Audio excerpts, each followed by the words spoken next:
The Monday night boyfriend. I've never even heard of this guy. No? Oh my God, his name's Ryan.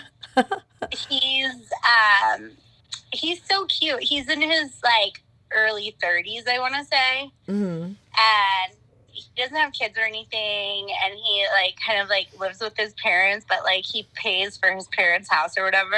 Mm-hmm. Like he's trying to buy it for them and like, you know, whatever. And so he worked at Vaughn's when I met him. He works now at like some other job where they're like doing more like creating the whatever. And he does Muay Thai. He's big into Muay Thai, and he like is a teacher, and he's like a really nice guy. He's a teacher of Muay Thai, and he's like he's really cute. He's passionate. He's a Scorpio, which is a really good match for me, water sign, and like sexually it's good. The sex is good. His dick is like not that big, but he like knows what to do with it. He always says it too. Like I could tell he's like a little self-conscious about it, because he'll say like, "I'm a grower, not a shower." Like if I touch it, I love when guys say that. Yeah. Oh my God. Anyways, you were saying? Yeah, so he comes over on Monday, and we have sex, and then we eat pizza, and then we watch a movie of some sort, and then we usually have sex one more time, and then he's gone. And it's nice. Like, and I like that because it doesn't consume me. I don't think about it outside of like in that interaction. I'm not like we've kind of like over time kind of created some kind of arrangements that like work really nicely for both of us. No strings attached. Yeah, I didn't think that I could do it, but I can. But then I've been like, in all this time while I've been hanging out with him, of course, all my other time is thinking about like who's first Saturday or who's next. You know, like I've just been a fucking like crazy person. Like, well, I've just been hypersexual, and what I've been trying to do is distract myself from feeling, and I know this, and so it's baby steps. First, I stopped with the online dating and finding new people. Now I'm only considering people in my pool, and now I'm pretty much not doing that anymore either, except for like Monday and maybe Frank. The occasional go-tos. There's a song that goes Monday, Tuesday, Wednesday, Thursday, Friday, Saturday, Sunday. Monday, Tuesday, Wednesday, Thursday, Friday, Saturday, Sunday. You should like, it's like the calendar. There's so many songs about that. 7 Days by Craig David. But yes, that was where my mind was, and I'm feeling ready to start to like embark on something. So like for you, your kids are only gone like rarely. Once in a blue moon. Yeah. Well, it's funny because that it would be like preparation in advance of them leaving next time if they continue to like go visit dad. Raji was saying how when he doesn't have his kids, he always plans all these dates and everything. And I was like, man, I should have planned this a little bit more in advance. But then it's like I jump on these dating apps and there's just so many ugly dudes. Like I can't even, and I don't really want to have just like this one guy I met, and I've had 3 dates with him. We barely kissed on the third one, and that's cool. I'm not trying to rush into, but he's sexy, and I was totally like, I'd be down to hang out. And so, but he was kind of being just aloof and not really putting any effort, so I just let it go. And then he hit me up the other day, and then because I was like, dude, I'm like, I could have somebody over and make dinner for them, whatever. And so he texted me, how are you doing? And I was like, I'm good, how are you? And he's like, good, blah, blah, blah. And we were just chatting back and forth, and I was like, so do you still want to come hang out? Because I have, no kids. And he's like, yeah, for sure. So anyway, my point is, we're supposed to be maybe hanging out tomorrow night, but he was going to let me know if his work day gets too busy. But part of me is just like, I don't even want to. I don't want to give somebody that much of my special time. And I do have a hard time right now enjoying sex with someone unless I'm like really care for them, I'm just honestly, it's like, I don't like it. If I really have a sexual desire, I'll just get my vibrator out. I get that. But for me, it's really like, ugh, when I think about getting together with a man that I don't really care for, I'm like, oh no, I'd rather not have any of that. And so I'm like, I'm kind of partly not wanting him to even come over. I don't care about him that much. And I'm like, I don't think I want to bring. And then it's making me miss Josh, Part of me is like, Josh randomly called the other day and I didn't take the call. And I think I told you that. And Yeah. so I finally gave it a couple of days. I was like, was there a reason you called? And he was like, oh, I'm your friend first and foremost, and I just want you to know I'm here for you. And anytime you want to talk to me, call me. I miss you, love you lots, all this. And I was like, oh my God, really? I didn't respond. It's been, a week or two, or whatever. But part of me is like, now that I don't have kids, part of me wants to have that, like, oh, you can come over. And I don't know. It's so weird because when Josh Yeah. and I were dating, the kids would go to their dad's often during the weekends. So I could open up that part of my mind, body, and soul to someone special to come over and share this house with me. But now I don't have that option very often at all because obviously they've not been seeing their dad on a regular basis for almost a year. So, for me, it was like stressful thinking about making time for men. And now that I'm like, whoa, wait, the kids went to their dad's for a week. And now this is going on the second week. I should be filling this time with someone special and I don't have anyone to. And then you are your someone special. That is your intuition, your little voice telling you that you need to be with you when you're feeling like I don't even really fucking want to.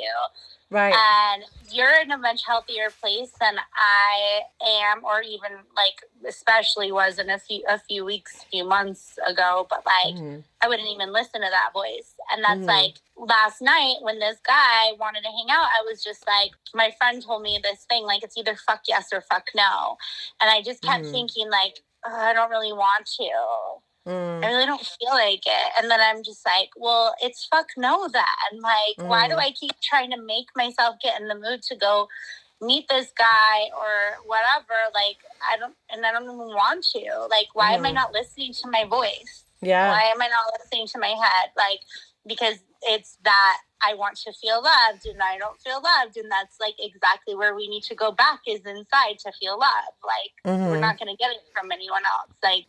Not the way that we need, But it's just so funny how I feel like with us girls, especially when we get to a place of being single after being married, it's so, and I think men too, but we just go so naturally towards wanting to fill that void with another man. And it's like today, a few times it's popped in my head, I don't have anything going on with anyone.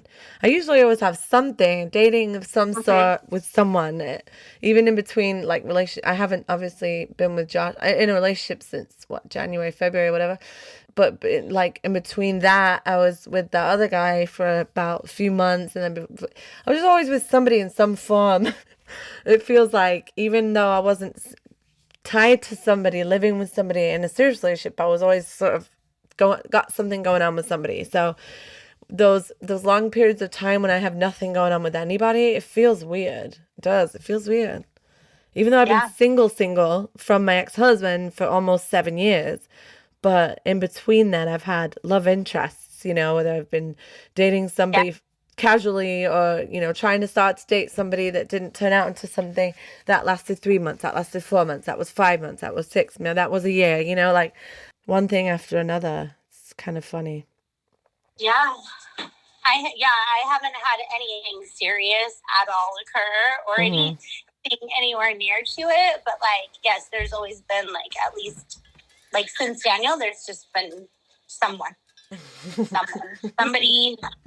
And if there wasn't some, I'm all about creating that bench. Right. Management 101. I'm going to manage this pussy and I'm going to create a little bench. The bench. Oh, that is hilarious. It's true though.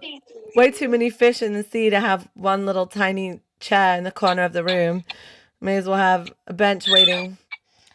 But I found that I for a while was addicted to it. I think I was obsessed and addicted to dating apps. Yeah. Even while I was dating Daniel, I think it's been for a while, since I started on them, since I was divorced. I think I've kind of created an addiction or become spiderwebs. Well, it's funny you say that because that other Raji was telling me, he's sort of experienced his newfound freedom and stuff, and how he's been on this dating app, and I noticed that same behavior. Like he's just so even I was asking him like because I've been on dating apps on and off since 2016 or whatever, but he but I'm still not that involved in them, so I just use a couple, whatever, my favorites. But he was telling me about the new ones and Hinge and this and that, and I was thinking, my gosh, like he's only been doing this for a short moment, but it feels like he's always consumed with dating. Whenever I talk to him, when he's not with his kids, he's dating, dating, dating.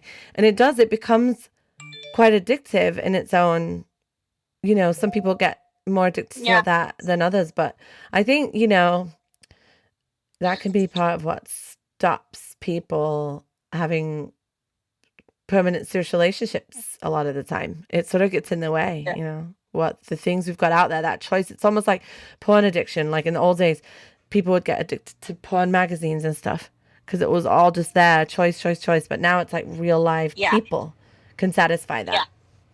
Yeah.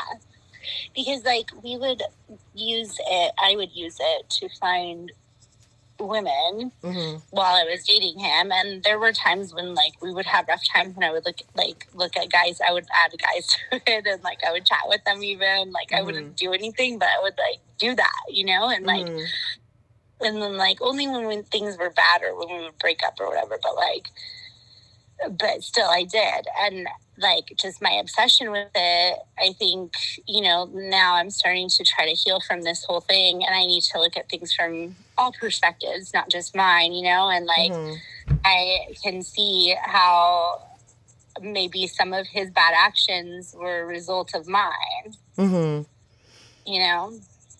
Yeah, I mean, it sort of seeps its way in, it's like the curse of whatever that, or like the darkness of whatever that addiction brings or what have you. I don't want to call it an addiction, but that vice or that negative thing that it can bring in, that toxicity or what have you to what could be, that happens a lot with like, especially like we online. Basically plan to wreck this fucking train, like whether we knew it or not. We were both. But I was a culprit, like I have been victimizing myself a lot about this situation. And that doesn't mean like the breaking up isn't valid and the relationship wasn't right or whatever, but it just, it's something I need to look at. Like if I ever want to like do it again for real. At this point, I don't I do see possibly wanting to do that in the future because I know me and I know I love and like, I just, I like it. Like you described, like, I like the idea of like someone coming and like making dinner for them. Like, I love that stuff. Yeah. I love it. Yeah. I'm a romantic, like I really loved and I got a lot from Daniel that I've never, that I've craved and never had. So it was very hard to let him go. Yeah. And I'm still struggling, but I'm better this week. That's good. Better. Well, I mean, it's like, it always takes two, you guys both entered into things willingly from both sides. So none of that was all you or all him or what have you. It was very much two of you guys creating what you created and doing the behaviors you both did. And so it's just what it is. And it's like, who was it that was saying, oh, it was Raji. He was like, I feel like, because he met that girl shortly after his divorce, and he was like, I feel like I met the right person at the wrong time, and I know that you probably share that same feeling about Daniel. I've kind of felt that same way about Josh, truthfully. Like, him and I, there was just so much beautiful connection between us as two people. That was your big concern with him in the beginning, I remember. Yeah. That he just exited something and he wasn't in the same place as you. No, and he has so much growing up to do. And I think, honestly, for him, because he's 34, so, 35, sorry, 35.